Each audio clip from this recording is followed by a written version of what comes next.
নির্বাচন কমিশনের এসআইআর অর্থাৎ দেশ জুড়ে ভোটার তালিকায় সংশোধন চলছে, কিন্তু সেই জায়গায় দাঁড়িয়ে বিহারে এবার নজর রাখতে হয়, কারণ সামনেই রয়েছে বিহারের নির্বাচন। তার আগে এবার বিহারের প্রাক্তন উপমুখ্যমন্ত্রীর বিস্ফোরক বয়ান। তিনি বললেন ভোটার তালিকায় নাম নেই তার। তেজস্বী যাদবের তার এই অভিযোগ এবং লালু পত্রের এই অভিযোগকে অবশ্য ভিত্তিহীন দাবি করেছেন নির্বাচন কমিশন।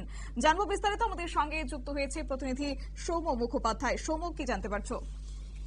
দেখো শতাব্দী, শুক্রবার দিনই বিহারের সংশোধিত ভোটার তালিকার খসড়া প্রকাশ করেছে জাতীয় নির্বাচন কমিশন। আর তার পরের দিনই সাংবাদিকদের মুখোমুখি হয়ে বিহারের প্রাক্তন উপমুখ্যমন্ত্রী এবং আরজেডি নেতা তেজস্বী যাদব দাবি করলেন যে তার নাম ওই সংশোধিত ভোটার তালিকার খসড়া থেকে বাদ পড়েছে। যথাযথ নথিপত্র জমা দেওয়ার পরেও তার নাম কেন বাদ গেছে সেই নিয়ে তিনি প্রশ্ন করেন এবং ইলেকট্রাল রোলে তার এপিক নাম্বারে তার নাম দেখা যাচ্ছে না। নির্বাচন কমিশনের ওয়েবসাইট ঘেঁটে তিনি সেটা দেখান, নিজের ফোন থেকেও তিনি সাংবাদিকদের দেখান এবং তিনি অভিযোগ করেন যে ভোটার তালিকায় যদি আমার নাম না থাকে তাহলে আমি কি করে ভোটে লড়বো। তেজস্বী আরো অভিযোগ যে বিহারে যে খসড়া তালিকা বার করা হয়েছে নির্বাচন কমিশনের তরফ থেকে, সেখানে দেখা যাচ্ছে যে 65 লক্ষ ভোটারের নাম বাদ পড়েছে। মানে বিহারের মোট ভোটারের প্রায় 8.5%। এবং যে তালিকা নির্বাচন কমিশনের তরফ থেকে প্রকাশ করা হয়েছে সেখানে ভোটারের ঠিকানা, বুথ নাম্বার, এপিক নাম্বার কিছুই নেই। ফলে কার নাম বাদ পড়ছে সেটা ধরার কোনো উপায় নেই। এবং এই অভিযোগ জানিয়ে এই স্পেশাল ডিভিশনকে তেজস্বী রীতিমতো সমালোচনা করেছে এবং এই অভিযোগ করার পরেই তৃণমূলের তরফ থেকেও তেজস্বী যাদবকে সমর্থন করে অভিযোগ তোলা হয়েছে যে বিজেপির হয়ে চক্রান্ত করছে কমিশন, বিরোধীদের ভোটে লড়তে না দেওয়ার জন্য এই ধরনের ছক করা হচ্ছে।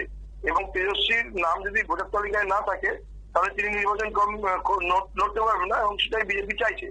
যদিও লালু পুত্রের এই দাবি নস্যাৎ করে দিয়েছে নির্বাচন কমিশন।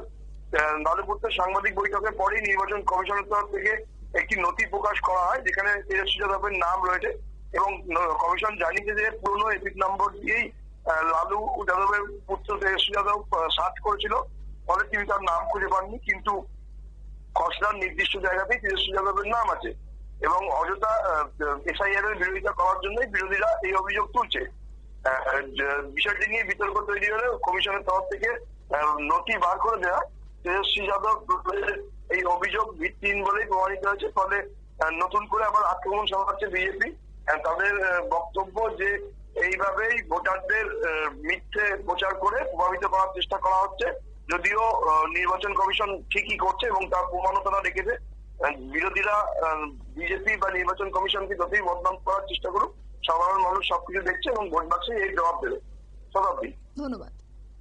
আপনারা শুনলেন, অর্থাৎ বিহারে এই মুহূর্তে খসড়া ভোটার তালিকা প্রকাশ করা হয়েছে যেখানে 65 লক্ষের ভোটারের নাম বাদ পড়েছে এবং সেই জায়গায় তেজস্বী যাদবের নাম নেই বলেও কিন্তু কার্যত তুলে অভিযোগ করেছেন তেজস্বী যাদব খোদ নিজে। এবং অন্যদিকেও তার এই অভিযোগকে এবার উড়িয়ে দিয়ে নির্বাচন কমিশন দাবি করেছেন এবং তথ্য প্রকাশ করেছেন। বলা যায় ভোটের আগে এক প্রকার বিহারের রাজনৈতিক মাটি কিন্তু এবার উত্তপ্ত হয়ে রয়েছে।